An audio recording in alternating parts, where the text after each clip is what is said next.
I need to begin with talking about your comfort zone and how to step outside of your comfort zone, because this, I believe this with all of my heart.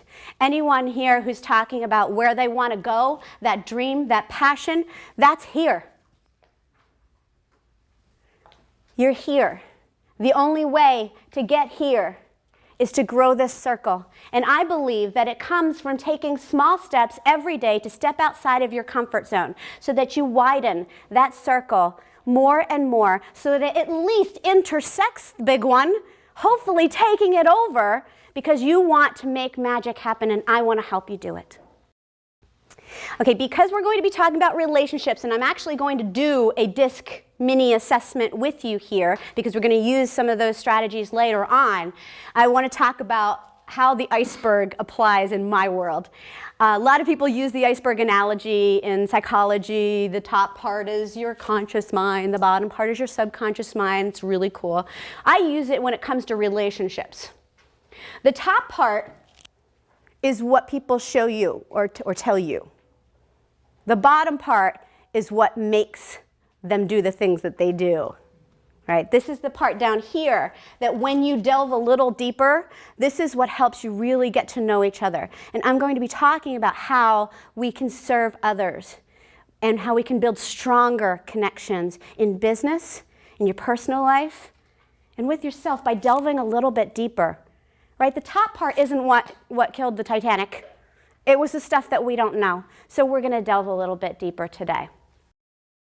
Yeah, we're going to try that little baby step outside of your comfort zone right now. Okay, the question is first, are you outgoing and direct or reserved and indirect? Just answer. You don't have to answer on paper. I'm going to ask you to do something with this. Once you get your response. If you are outgoing and direct, stand up. If you're more reserved and indirect, stay seated. Wonderful. Excellent. Stay there for a moment. Don't sit back down. I saw you. I have incredible peripheral vision, just so you know. My boys hate that. Okay, now this question is only of the people that are standing. Are you more competitive and directing or more talkative and interactive? Really? You should be standing? What, me? Yes. Wait. Go back. Did I not listen well? Are you more outgoing and direct or reserved and indirect? Outgoing and direct. Okay. You don't think? We'll go with it. Okay. She introduced herself to me. She came up to me, so she was. Okay. Good. You have it. Okay. So more competitive and directing or more talkative and interactive? I feel all four.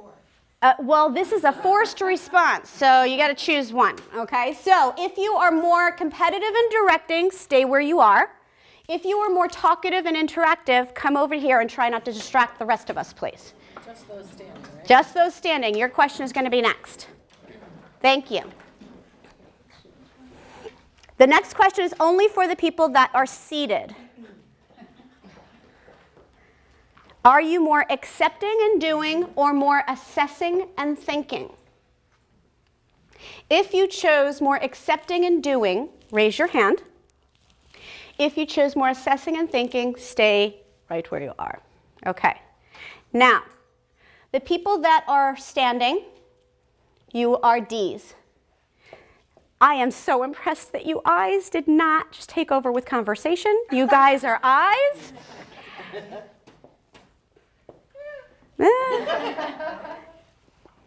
She thinks I'm a D. 100%, yes.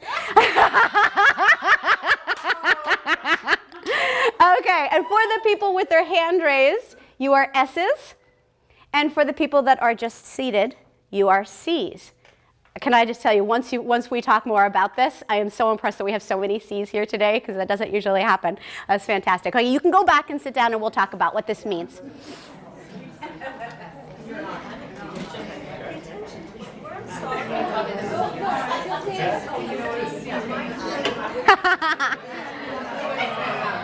Okay.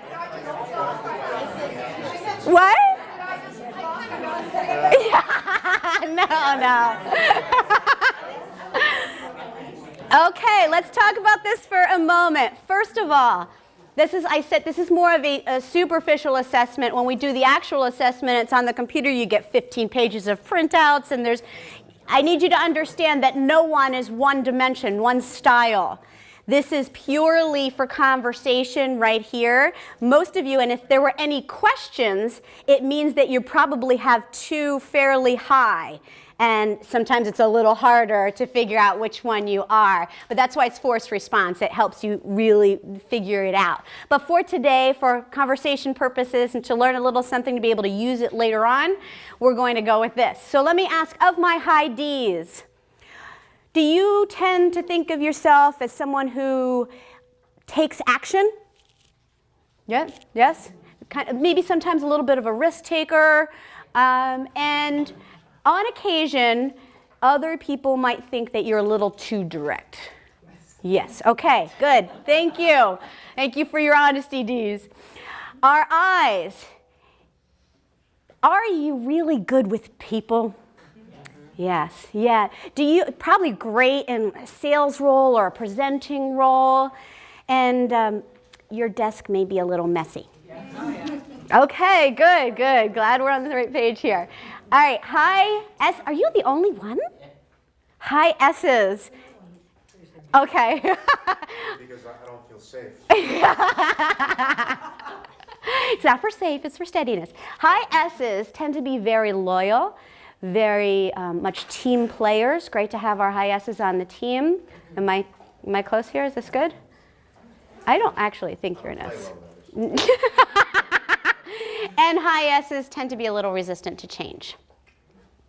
I don't think you're an S. I don't think you were paying attention. Okay. Oh, okay. We'll talk about that later. All right, and our C's, we have a lot of you here. C's tend to be very conscientious. They like to have the T's crossed and the I's dotted. Yes, is this good? Yes, right? Yes, okay. And maybe a little bit more reserved. Okay. And sometimes people might think you're a little too reserved and that you don't open up enough. Is this accurate for our C's? Yes? Okay. All right, good. And as you can tell, because they didn't answer verbally, they are less talkative. So it's going to be fun. So why do we talk about this? Why do I use the DISC as a tool? This is why it's important. The DISC is a behavioral analysis. It is not a personality test. I love working with the DISC because we can adapt our behavior to be more effective. You can use it as a tool to figure out what your strengths are, the areas that you might want to adapt to be more effective when you figure out other people's styles, because it's about relationships, primarily the relationship that you have with you, and then ultimately the relationship that you have with each and every person that you meet. Okay? So we're just going to learn a little bit more about this, and then we're going to use it. Okay, so who here has seen the show Cheers? Okay, good. I love this one because Cheers is filled with stereotypes, and it's just easy when you're trying to figure out what somebody else is. It's easy on a show like Cheers. So if we're looking at these, are what the high Ds need. They need brief, direct communication. They like to initiate.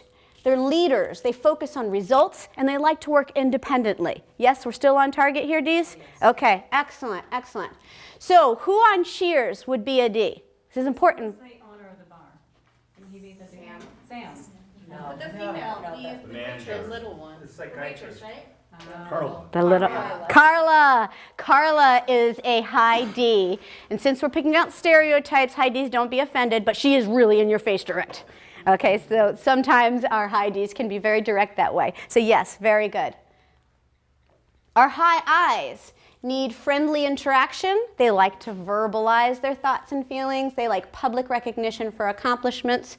And they need written details. They don't want to be the one to write down the details. They want someone else to give it to them because they're not really going to pay attention if you just tell them all the things that they need to do. I'm a high I, so I can pick on the high Is. I just want to refer back to the third one. If you have a strong desire to tell me that I'm awesome, feel free at any time. So our high Is. Who on Cheers is a high I? Sam, he is so charming and outgoing. Definite high I. Thank you. Our high S's, they like relaxed cooperation, consistency, stability, sincere appreciation. If you want to tell a high S that they're doing a good job, you can go over. Michael, thank you so much for helping me out this week. I really appreciate it. Okay. Their contribution, they want to know that their contribution is important to the overall good. It's really good to have a high S on your team. It's really hard to pick out the high S sometimes, so it's important for us to try to figure out who on Cheers would be a high S. Cliff. Why? He's at the same time every day, sitting in the same stool, drinking the same beer, right? So yes, good job. Excellent. All right. Our high C's, they need clear expectations and deadlines. They like precision and focus. They don't need to socialize. High I's stop talking about the weather to the C's. And their high standards, they like when they're valued because it's important to them and they want other people to understand that it's important as well. So high C's, that's right, right? Who on Cheers is a high C? Diane, definitely. There's another one I'm thinking of too. Frasier? Okay, there's another one I'm thinking of too. Thank you, Lilith. I loved bringing Lilith up as one because of the whole, like, you know, the hair back and the posture and everything's very much like this. But can I tell you, that's BB Newworth. I used to dance with her. She is not a C at all, right? She's a really outgoing, amazing person. So we can adapt our behavior to fit into certain roles. Obviously, she's an actress, but we can each adapt as well. Now, when it comes to building relationships, I believe that there are two areas. There's the science, and then there's the art. The science are the hard skills that you learn. Doing things like taking a disc so that you can figure out what style you are, so that you can adapt and learn the skills. That's the science. And the art is the intricacies of how you use it in each and every interaction. When I use my dance analogy, so I'm going to point out that I believe I come from a very classical background. So I see ballet as the science. It's what makes a dancer be able to, you guys, you must be loving this back there, right? Oh, I've got a couple of dancers in the room. This is awesome. So it's the technique, the placement, making sure everything is exactly where it needs to be so that you can train your body.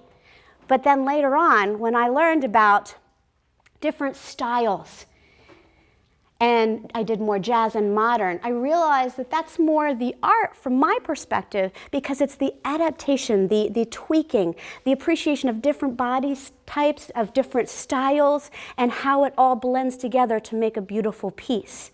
So I want, as we work through the day, I want you to think about the specific concepts that we're talking about, the tools that I'm going to provide for you and that others in the room are going to provide for you, but also how it really relates in your world, how you can tweak it and massage it and make it fit so that you can create the success that you desire. Does that make sense? Okay.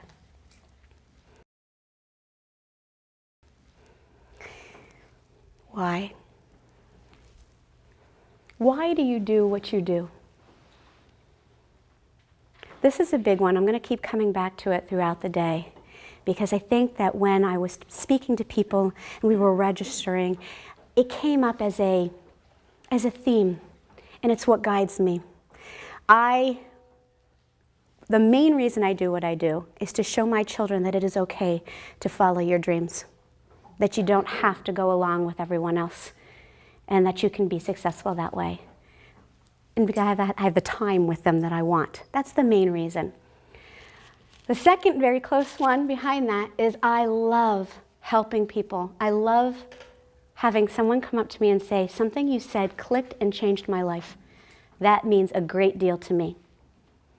But recently, I came up with an additional why that I want to share with you. Some of you are not from this area, but you're close enough that you remember December 14th, I'm sure. That's when the tragedy happened in Newtown. At that time, it was a shock finding out my children were in lockdown at their school and that it was so close, just unbelievable. And my father passed away 3 days later. So that was just that was a shocking time for me. So I couldn't really take action at that time. But a few weeks later, I got another call from the school that my son's school was on lockdown again. This time I was ready, and I got angry. I'm like, are you kidding? Now, just so you know, everything's fine. But I thought, somebody's got to do something about this. And the little voice said, why not you? Why not you? So I created a new program that is a very, very big why for me. When I talk with people, a lot of times it's people like you here in the room, helping them find their unique gifts. And I thought, gosh, what about helping the children to find their unique gifts so that they don't have time or energy for some of this violence? And I just thought back to my past. I had a friend, Sherry, great gal. She was a ton of fun, and she had some ideas, and all of them were immoral, and most of them were illegal. Yes. And she was fun, and so we would do a lot of stuff together. And it was about that time when I was deciding how serious to get about my dance career. And I chose, it's that fork in the road, I chose to spend less time with Sherry and to really focus on my dance. And I think it saved my life. I do. And I think that if we can help children find that gift within them, to foster it, I think that can go a long way. So I put together a program I do a lot of corporate work. I do a lot of corporate team building. And so for every company that invites me in to do a team building program, I am going to offer on either end of it to provide either for a local school or a community center or even for within their company, just for the parents, on how to cultivate those unique gifts within our children so that they can take a different path. So that's a new why for me. So I want to encourage you. I would like to encourage you by the end of today, to figure out your why if you don't already have it. And if you have it, if it's that little voice inside of you, you know the one over here, the little voice inside of you, but you haven't been following it, I want to encourage you to follow it, because each and every one of you can make an amazing difference in the world. And some of you, I know already are. I'm sure you all are, but I don't know all the stories yet. So we're going to find out about our stories. What we're going to do is we're going to break out. I'm going to give you different topics. I mentioned actually in the literature and on the website that I want this to fit for you, where your goals are. So we're going to break out. There's going to be 5 different areas that you can choose to have conversations. And I'll have a facilitator, and we'll have questions so that you can figure out what you need within each of those topics. But I want you to go back. The reason why I did the disc has to do with how we can use it later and how we can best take action, but also within your conversations in the breakout sessions, how you can use learning more about your style and how you can adapt to be more effective, how you can use that in some of the questions. So let's talk about the different areas so you can decide where you'd like to go. Okay, so there's going to be a health area, mind, spirit, body. There'll be some questions that are specifically related to creating more vibrant energy. And I need to point out Karen for a moment. Karen helped me out immensely. 2 days ago when I hurt my foot, this is what I was like. And it was like this big, seriously, right? It's so much better now, I can't even tell you. But she has all these crazy herbal things, and they worked. I wasn't familiar with them, but they worked. So thank you, Karen. So that has to do with health too, taking care of our body because our body serves us. It helps to re-energize us. That's one area. The other area will be career transition. So this is if you're a little unsure where you want to go or what you want to do. You have some ideas. Should I go into corporate? Should I go out on my own? Should I go back to this other company? What do I want? You'd go to that table. Relationship. if you want to focus on either how to bring more love and passion into your current relationship or perhaps to find a relationship that fits best for you, then you would go to the relationship table. Business growth. This is if you are an entrepreneur and you want to grow your business. You want specific strategies on what you can do to take it to the next level. And then the fifth one is vision. If you aren't really certain where you'd fit, what table to go to the vision table, because I'll have supplies where you can create a vision board. Who here has done a vision board? Some of you have. Awesome. I love that. For those of you who have not and don't really know exactly what it is, I believe in, you have to start with the big picture, right? And create a vision that's constantly reminding you exactly what you want every day. And then you have to break it down, which we're going to do later, into the actions that you have to take to create that vision. But sometimes you don't know what that vision is. So creating a visual and words that stand out for you that you can look at on a regular basis can be helpful. So I'll have supplies for that. So just to go back, there's the vision table, business growth, relationship, career transition, and health.